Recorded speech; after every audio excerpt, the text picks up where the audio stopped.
کرتے ہیں اس سے کئی گنا زیادہ اہل بیت ہم سے محبت کرتے ہیں۔ پچھلے سال شاید یہ واقعہ بتایا یا نہیں بتایا، لیکن دہراتا ہوا چلوں تاکہ دلوں میں درد مندی پیدا ہو جائے، اہل بیت سے اشتیاق اور محبت کئی گنا زیادہ بڑھ جائے۔ فرمایا جب ہمارے اوپر مصیبتیں آتی ہیں تو میں نے کئی مومنوں کو دیکھا یہ اہل بیت سے ناراض ہو جاتے ہیں۔ کئی کو میں نے دیکھا قبلہ ہم علی والے ہیں اور ہم ہی فقیر، ہم علی والے ہم ہی بیمار، فلاں اتنا بدبخت ہے لیکن خدا نے دولت بھی دی، مال بھی دی، صحت بھی دی، ہمیں کچھ نہیں دیا۔ یہ سوالات ذہن میں آتے ہیں۔ فرمایا افریقہ کا ایک قافلہ تھا، یہ معجزہ سب تھا وادی السلام میں۔ یہ قافلہ عراق آیا، تازہ صدام ملعون واصل جہنم ہوا تھا۔ فرمایا جیسے قافلہ عراق میں وارد ہوا تو ظاہر چیک پوسٹس بہت زیادہ ہوتی ہیں، تو گاڑی کو روکا گیا۔ ایک ماں تھی، اس کی اپنی ماں تھی، دادی تھی، ایک چھوٹا سا ان کا بیٹا تھا، 5-6 لوگ تھے۔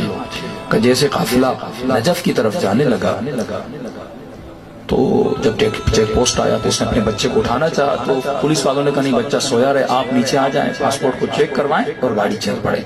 کہتے ہم نے چیک کروایا، گاڑی میں بیٹھے، گاڑی چل پڑی۔ جب ہم نجف پہنچے تو ہوٹل میں جب پہنچے تو بچے کو اٹھانا چاہا، لیکن جتنا اٹھایا بچہ اٹھ ہی نہیں رہا۔ تو کہتی ہے ہم نے پانی لایا، بچے کو پانی مارا، لیکن پھر بھی بچہ اٹھنے کا نام نہیں لے رہا تھا۔ یہ ماں کہتی ہے ہم فوراً اس بچے کو ہاسپٹل لے گئے۔ ہاسپٹل لے کے ڈاکٹر نے نبض چیک کی، ہارٹ بیٹ چیک کی کہ آپ کا بچہ تو ایکسپائر ہو گیا، آپ کا بچہ تو مر گیا۔ اب یہ ماں کہتی ہے میرے پاس ایک ہی بیٹا تھا، پہلی مرتبہ حسین کی زیارت کو آئی اور وہ بھی بیٹا حسین نے چھین لیا، دفن جا کر کیا وادی السلام میں۔ اب ماں نے کہا بیٹی چلو امام حسین کے حرم میں۔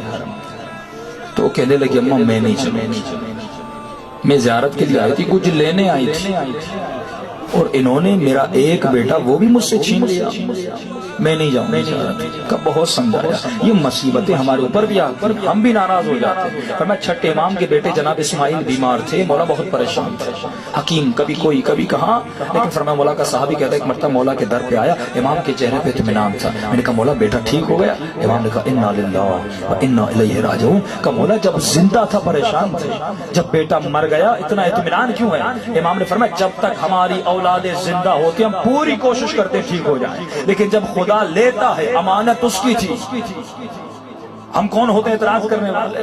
اس نے امانت دی، پالو سنبھالو، اچھی تربیت کرو، اچھی تعلیم دو، ظاہر ہمارا یہ فرض ہے اس کے جسم اور روح کی حفاظت کرنا، لیکن اگر وہ لیتا ہے وہ اس کی امانت ہے۔ ہم کون ہوتے ہیں اس کی امانت اور قدرت میں بیچ میں ٹانگ اڑانے والے؟ لیکن یہ خاتون نہیں سمجھی کہ قافلہ نجف سے چلا کربلا کی طرف۔ ماں نے کہا بیٹی چلو حسین ابن علی کی زیارت کو، علی کی زیارت کو تو نہیں گئے، کم از کم علی کے بیٹے حسین کی زیارت کو چلو۔ بیٹی نے کہا میں نہیں چلوں گی، ایک بیٹا تھا وہ بھی انہوں نے لے لیا، علیاذ باللہ کاش میں کربلا آتی ہی نہ، میں عراق ہی نہ آتی، میرا بیٹا نہ مرتا۔ ماں نے بہت سمجھایا، ان کی امانت تھی، انہوں نے نہیں سمجھا۔ آخری دن بچا۔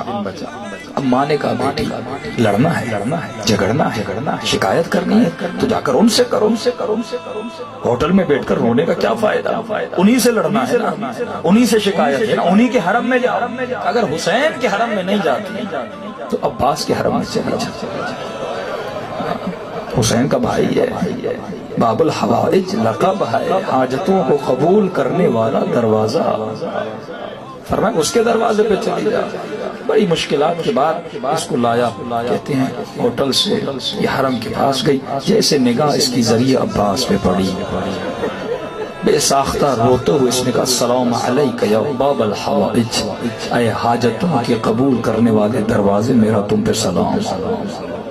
فرمایا جیسے آگے جانے لگی تو اس نے پہلا جملہ کہا غازی عباس میں کچھ لینے آئی تھی، ایک بیٹا تھا آپ نے وہ بھی لے لیا، میں اپنے بیٹے کے بغیر جی نہیں سکتی، یا مجھے یہاں موت دے دیں یا مجھے میرا بیٹا دے دیں۔ فرمایا اتنا کہتے ہوئے رو رہی تھی اور غازی عباس کے زری کو دیکھ رہی تھی، اس نے اچانک دیکھا زری کی طرف سے ایک اس کا بیٹا اس کی طرف آ رہا ہے۔ یہ اپنی ماں کو کہنے لگی اماں کہیں میں خواب تو نہیں دیکھ رہی، شدت گریے کی وجہ سے توہم تو نہیں ہو گیا؟ ماں نے دیکھا کہ نہیں میری بیٹی، یہ ہمارا ہی بیٹا ہے۔ بڑے تعجب سے بیٹا آ گیا، ماں نے گلے سے لگایا، سب پوچھنے لگے اے لال تو کہاں تھا؟ جسے دفن کر کے آئے وہ کہاں سے آیا؟ تو اس لڑکے نے کہا ماں میں نے جیسے اپنی آنکھیں کھولی میں نے لوگوں کی بھیڑ میں خود کو پایا، بہت رش تھا، میں نے آپ کو بلایا، دادی کو بلایا، سب کو بلایا، کوئی میں نظر نہیں آیا، تو اتنے میں نے دور سے دیکھا ایک گھوڑے سوار آ رہا ہے، اس گھوڑے سوار کے ساتھ ایک خوبصورت سا جوان بھی ساتھ، کہ وہ میرے قریب آیا، بیٹے کس کو ڈھونڈ رہے ہو؟ میں نے کہا میں اپنی اماں کو ڈھونڈ رہا ہوں، کہ آؤ ہم تمہیں لے چلتے ہیں تمہاری ماں کے پاس۔ کہ اس نے کہا بیٹے بیٹھ جاؤ گھوڑے پر۔ تو اس نے اپنی زبان میں کہا کہ اماں جیسے میں بیٹھنا چاہتا ہوں، میں نے کہا انکل اپنا ہاتھ دیجیے۔ گھوڑے سوار نے کہا میرے ہاتھ کربلا میں کٹ چکا۔ کہا اس جوان لڑکے نے مجھے گھوڑے پہ بٹھایا، کہ جیسے میں گھوڑے پہ بیٹھا ہوں میں نے اپنے دونوں بازو اس کی کمر میں کس کے رکھ لیے، گھوڑا چل رہا تھا کہیں میں گر نہ جاؤں۔ کہ اچانک میں نے کسی گرمی کا احساس کیا، میں نے کہا گھوڑے سوار یہ گرمی کیسی ہے؟ گھوڑے سوار نے کہا یہ میرا خون ہے جو کربلا میں بہا تھا۔ کہ اماں یہاں تک کہ وہ زری کے قریب لے آیا، کہ میرے لال یہیں پہ رک جا، ماں آنے والی ہوگی، جب تیری ماں آ جائے تو کہنا عباس نے ایک پیغام دیا ہے، یہ پیغام اسے کہنا یاد رکھے کہ اماں عباس نے ایک پیغام دیا، یہ کہا اے ہمارے چاہنے والوں، اے ہمارے شیروں، چھوٹی چھوٹی باتوں کی وجہ سے ہم سے ناراض نہ ہوا، ہم اہل بیت سے تمہاری ناراضگی برداشت نہیں ہوتی، کتنے کریم ہیں، ہماری ناراضگی ان سے برداشت نہیں ہوتی۔ اور میں کہوں مولا صد خاک ہو میرے سر پر کہ میں نے کتنا اپنے مولا کو اپنے عمل سے ناراض کیا، ایک طرف ان کی محبت ہے، ایک طرف ہمارا کردار ہے، کہ کسی نے کہا مولا میں کربلا جا نہیں سکتا، میں کیا کروں، پیسے نہیں۔ تو امام نے کہا کوئی بات نہیں، اپنے شہر میں بیٹھے ہو، اپنے گھر میں بیٹھے ہو، مجلس میں بیٹھے ہو، فرمایا دل کو پاک کرو، اس خلوص دل سے فرمایا اپنے ذہنوں کو تصوروں کو کربلا کی طرف منتقل کرو، اور فرمایا ایک سلام دو حسین ابن علی کو، فرمایا تمہارے نام اعمال، چھٹے امام فرماتے نام اعمال میں لکھا جائے گا کہ تم نے زیارت حسین ابن علی کر دی، اگر وہ دینے پر آئیں تو دین میں بھی